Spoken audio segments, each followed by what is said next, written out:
Ya, mangga Bu di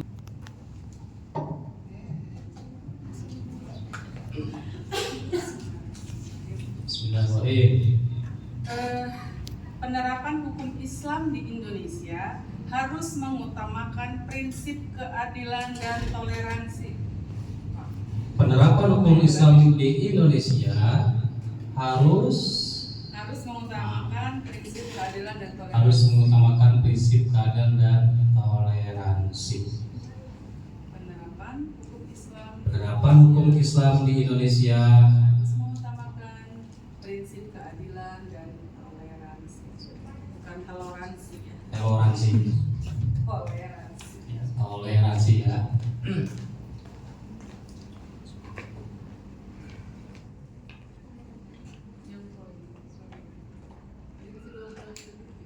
Ya, silakan waktunya 30 detik lah, ditambahan 10 ke atas. Silakan, 30 detik ya.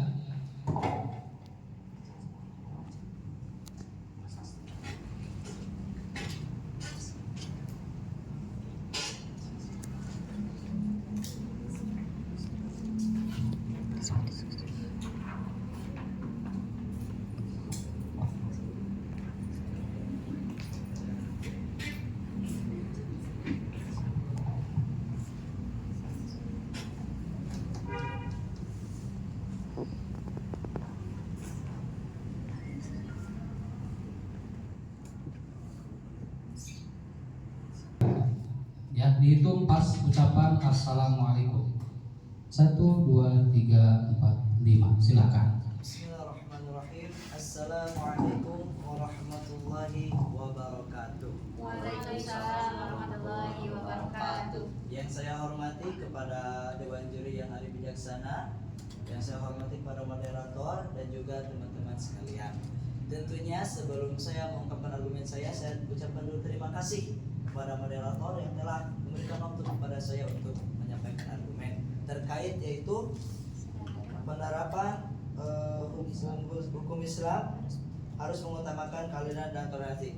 Saya karena Prof jadi sangat-sangat setuju atas penerapan hukum Islam itu ditegakkan dengan mengutamakan keadilan dan juga toleransi. Yang mana karena kalau tidak ada keadilan mungkin pasti akan memicu konflik karena negara kita ini adalah plural agama dan budaya, yaitu agama negara kita, negara Indonesia itu adalah negara yang beragam akan agama, suku, ras dan budaya. Tentunya seperti itu. Maka di dalam undang-undang 1945 pasal 2 pasal 29 ayat 2 dijelaskan kebebasan beragama. Jadi intinya kalaulah penerapannya tidak didasari dengan keadilan, dengan toleransi, nah maka itu bertentangan dengan Undang-Undang Dasar 1945 dan juga sesuai dengan Al-Quran surat An-Nahl ayat 90. A'udzubillahi minasyaitonirrajim. Innallaha ya'muru bil 'adli wal ihsan wa ita'i dzil qurba wa yanha 'anil fahsya'i wal munkar wal baghi ya'idzukum la'allakum tadhakkarun. Bahwasanya Allah berfirman di surat An-Nahl ayat 90 itu Allah memerintahkan kepada kita untuk berlaku bil adli, dengan adil.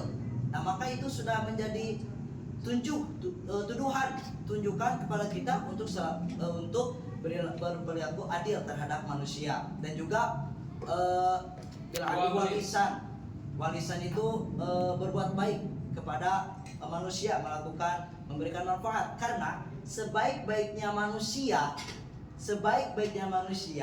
adalah manusia yang memberikan manfaat kepada orang lain sesuai dengan hadis Nabi, khairun nas anfa'uhum linnas, seperti itu.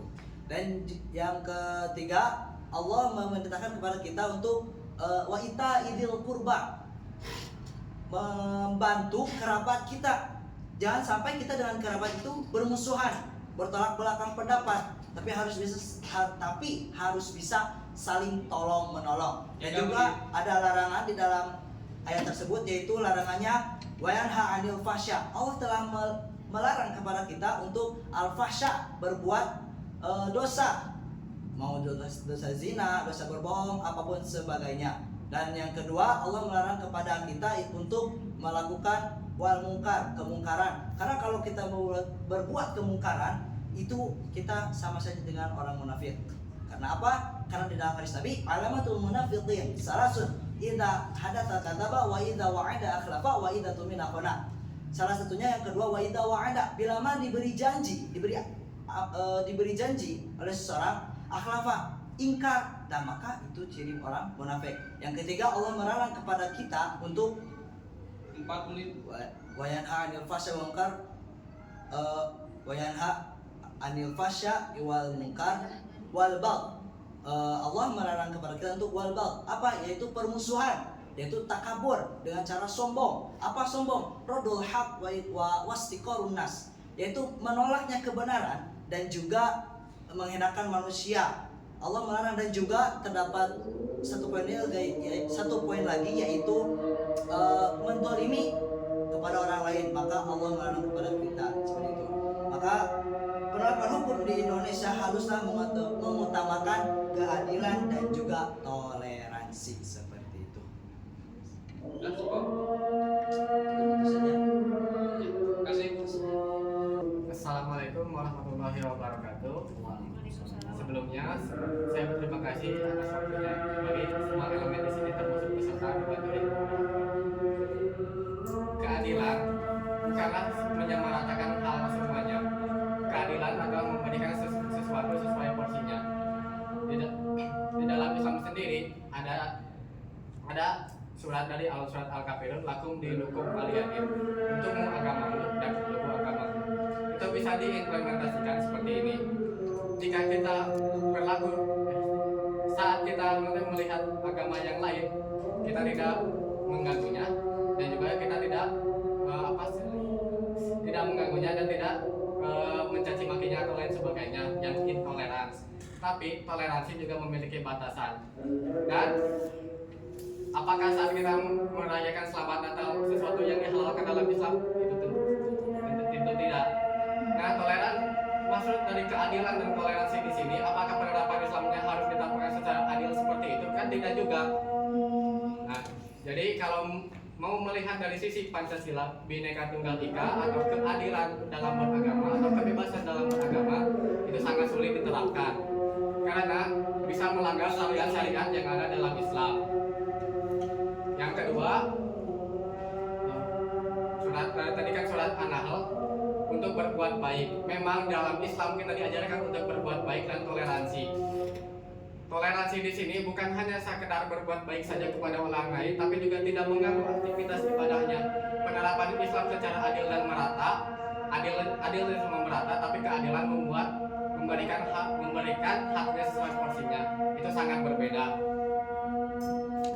Jika kita menerapkan hukum Islam secara adil dan toleransi, itu juga bisa membahayakan akidah kita, keimanan kita, karena keberagaman yang ada di Indonesia itu bisa merusak identitas kita sendiri sebagai umat Islam. Terkadang saat kita bertoleransi dan berbaur dengan orang-orang yang beragama lain, kita akan bisa saja terjerumus atau masuk atau malah menyerupainya. Dalam suatu hadis Nabi berbicara, Nabi berkata, barang siapa yang menyerupai suatu kaum, maka dia termasuk orang-orangnya. Dari hadis tersebut saja kita menganalisis bahwa penerapan hukum Islam di Indonesia secara adil dan merata atau toleransi itu bisa merusak imanan kita atau akidah kita karena berbaurnya dengan orang lain. Jadi toleransi itu memang harus ada, namun memiliki batasan di dalamnya. Dan kita sebagai tim kontra tidak setuju akan hal itu. Penerapan hukum Islam di dalam Indonesia sendiri itu hanya sebagai inspirasi saja. Misalkan hukum KHI atau hukum perbankan syariah, walaupun penerapan hukum Islam ini sangat sukses, tapi kita sebagai warga Indonesia yang memeluk Pancasila, hukum tersebut bisa saja diterapkan, tapi harus melalui legislasi terlebih dahulu, seperti melihat dari hukum Pancasila keagamaan yang lain atau lain sebagainya, karena bagi kita dan bagi negara penerapan hukum itu sangat berbeda. Hukuman kita mungkin saja bisa tapi negara walaupun dengan 87% penduduk muslim juga harus mementingkan 17% sisanya yang beragama non muslim. Itu saja, sekian dari saya. Wassalamualaikum. Masih ada waktu 1 menit lagi, udah aja? Udah. Udah aja? Oke, terima kasih, waktunya selesai ya, 4 menit 2 detik. Oke, selanjutnya. Bismillahirrahmanirrahim. Assalamualaikum warahmatullahi wabarakatuh. Waalaikumsalam warahmatullahi wabarakatuh. Yang terhormat Dewan Juri yang alim dan bijaksana, yang terhormat moderator, terima kasih telah memberikan saya waktu untuk berbicara di sini. Di sini saya akan menguatkan argumen dari pembicara satu. Kenapa harus prinsip hukum Islam harus diterapkan, tapi mengutamakan prinsip keadilan dan toleransi. Perlu diketahui bahwa toleransi itu bukan sebuah pilihan, tapi sebuah kebutuhan. Di mana jika kita berada di negara yang berbeda, nah jika toleransi itu tidak diterapkan, kan judulnya kan ada peribahasa bahwa perbedaan itu indah. Tapi perbedaan itu indah jika didasari dengan toleransi. Jika toleransi itu tidak ditetapkan, maka keindahan itu akan pudar. Jadi perbedaan itu akan indah tapi didasari dengan toleransi. Itu yang pertama. Lalu yang kedua ada hadis yang diriwayatkan oleh Bukhari dan Muslim tentang Nabi Muhammad SAW bersabda bahwasanya Allah bisa saja menjadikan semua orang itu beriman, tetapi Allah tidak membuat itu agar apa? Agar kita kemudian belajar toleransi, agar kemudian dalam hadis tersebut dijelaskan perbedaan itu diciptakan untuk apa? Untuk kita saling mengenal, bukan saling membenci. Dalam artian ketika kita saling mengenal, oh berarti ini tuh perbedaan, oh berarti kita tuh intinya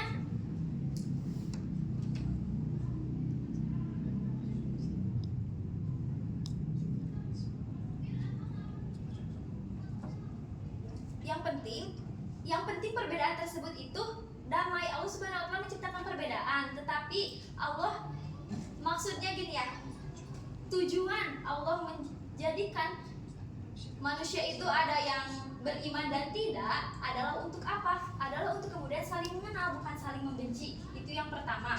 Nah, untuk yang kedua,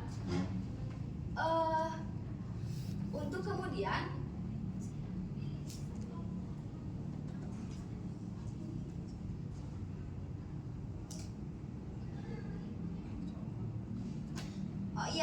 terus hukum Islam juga kan, kenapa misalkan hanya hukum Islam saja yang diterapkan di Indonesia?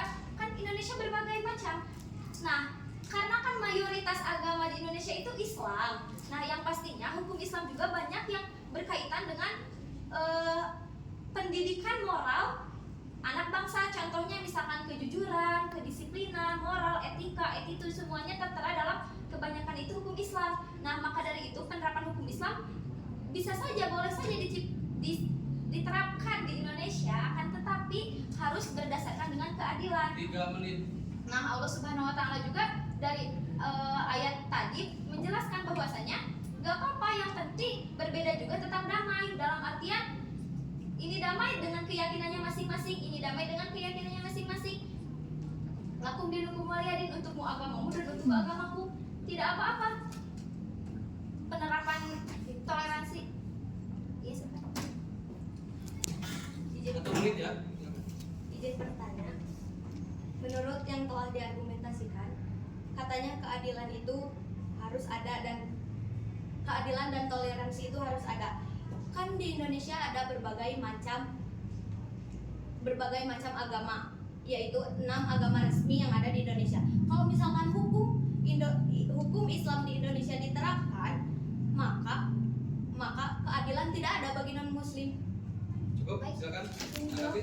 Sudah saya jelaskan tadi ya, hukum Islam diterapkan karena emang banyak hal, ada beberapa hal yang memang berkaitan dengan kejujuran. Itu kan sangat penting ya untuk mendidik anak bangsa. Nah, akan tetapi harus berdasarkan yang tadi, tidak jauh dari prinsip Pancasila dan Undang-Undang Dasar 1945. Boleh digarisbawahi prinsip Pancasila dan Undang-Undang Dasar 1945. Dan tidak mengubah keyakinan masing-masing. Kita bukan memaksa setiap orang yang berbeda keyakinan yang non muslim untuk masuk, tetapi kita menerapkan, mengajak, mengenalkan oh ini menerapkan prinsip moral jati diri agama Islam itu seperti ini. Kita tidak memaksa non muslim untuk masuk, tetapi kita oh kini menerapkan itu mah lakum dinulillah, kembali lagi kepada itu. 4 menit. Masih ada lagi? Nah maka dari itu toleransi itu dijelaskan kembali bukan sebuah pilihan tapi sebuah kebutuhan. Jika perbedaan tanpa toleransi tidak akan tercipta yang namanya keindahan. Cukup? Cukup, terima Sudah? kasih. Terima kasih. Ada lagi? Cukup? Oke. Waktunya 4 menit. Mantap. Assalamualaikum warahmatullahi wabarakatuh. Saya di sini sebagai pembicara 2 akan menegaskan apa yang telah dipaparkan oleh pembicara 1. Dengan mosi penerapan hukum Islam di Indonesia, keagamaan dan toleransi.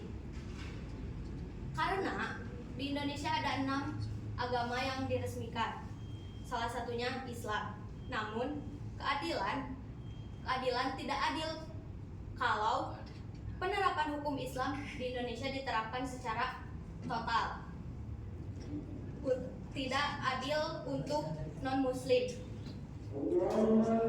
Dalam surah Al-Kafirun ayat 6, lakum dinukum waliyadin, untukmu agamamu dan untukku agamaku. Itu sudah menjadi landasan kita untuk bertoleransi antar agama. Jadi, kalau misalkan hukum Islam di Indonesia diterapkan secara total, maka tidak ada keadilan bagi seluruh non-muslim di Indonesia. Maka keadilan itu harus ada dan toleransi itu harus benar-benar secara adil bagi seluruh agama-agama di Indonesia.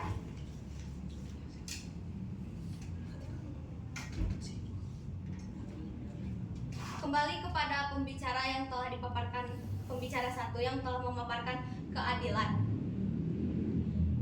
Katanya keadilan, tetapi kan di Indonesia itu banyak agama. Masa kita harus menerapkan hukum Islam secara total di Indonesia? Itu termasuk tidak adil bagi non-muslim. Maka daripada itu kita harus membuat keadilan bagi agama Islam dan bagi agama non-muslim. Karena di Indonesia banyak agama, ras dan suku.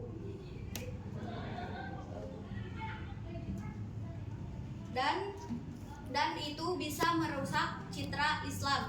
Dalam Islam telah disebutkan rahmatan lil alamin, rahmat bagi seluruh Islam. Mana rahmatnya? Kan itu tidak ada kalau misalkan penerapan hukum Islam di Indonesia diterapkan secara total. 3 menit. Maka kita harus berlaku adil antar agama Islam. Terima kasih. 1 menit ya. Baik, saya mengulangi ya. Saya menghargai pendapat tim lawan barusan, tetapi tadi sudah saya garis bawahi bahwa penerapan hukum Islam di Indonesia tidak dibilang total dilaksanakan. Dalam artian kita masih berlandaskan Pancasila dan Undang-Undang 1945 yang mana dalam artian disesuaikan. Cukup, silakan tanggapi lagi. Ya, izin menjawab. Karena penerapan hukum Islam di Indonesia berarti itu seluruh Indonesia, maka kita harus berlaku adil. Daripada itu, karena penerapan dalam mosinya juga penerapan hukum Islam di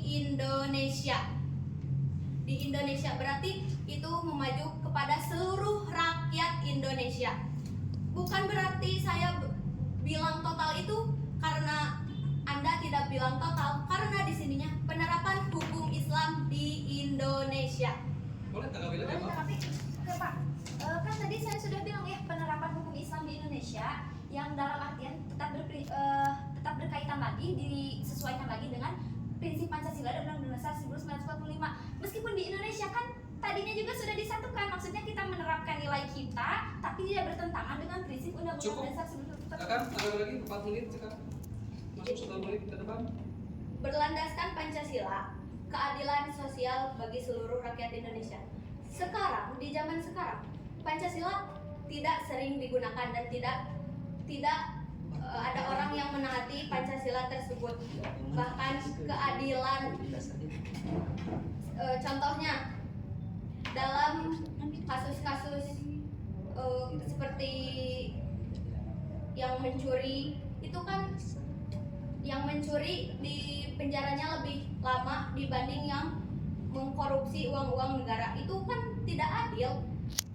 Maka daripada itu, mana keadilannya? 30 detik lagi. Dalam penerapan hukum Islam di Indonesia, maka kita harus berlaku adil dalam seluruhnya, karena di Indonesia tidak hanya agama Islam saja. Terima kasih. Wassalamualaikum. Ya, pas waktunya 5 menit lebih. Bismillahirrahmanirrahim. Assalamualaikum warahmatullahi wabarakatuh. Dewan juri yang arif dan bijaksana, moderator yang saya hormati, dan kolega lawan yang saya hormati juga. Kami dari tim Pro dalam mosi penerapan hukum Islam di Indonesia harus mengutamakan keadilan dan toleransi. Kami dari tim Pro menyatakan setuju. Mengapa? Karena negara Indonesia adalah negara yang beragam. Tentunya dari keberagaman itu harus adanya keadilan supaya tidak adanya konflik yang terjadi di antara suku, budaya maupun ras yang berbeda-beda tersebut. Yang kedua, dari Undang-Undang Dasar pasal 2 ayat 2. Yang kedua, dari pasal 29 ayat 2 dari Undang-Undang Dasar Indonesia menerapkan bebas beragama. Jadi keadilan ini berpengaruh dan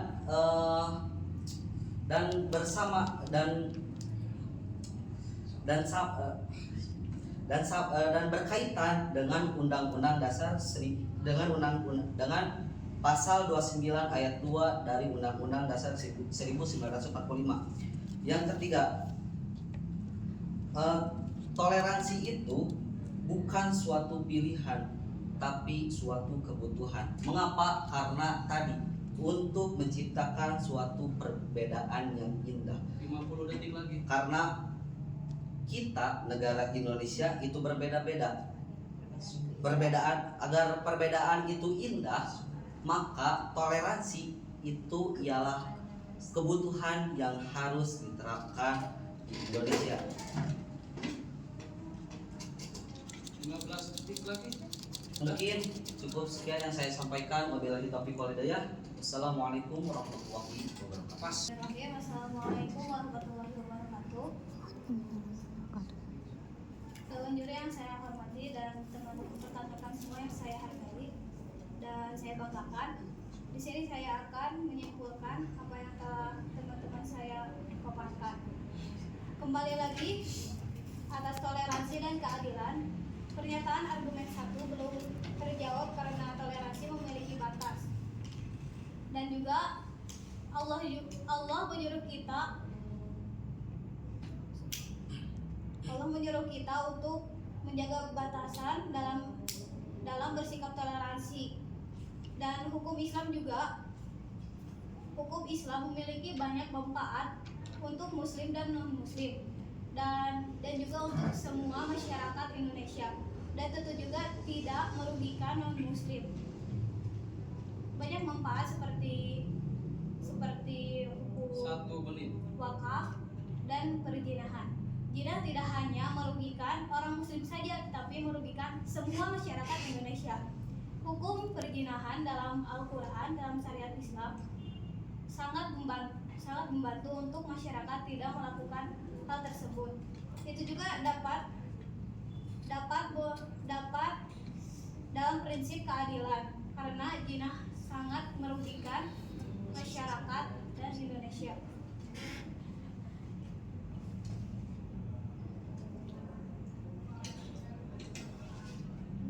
Waktunya 50 detik lagi, masih ada waktu. Mau udah sah? Udah?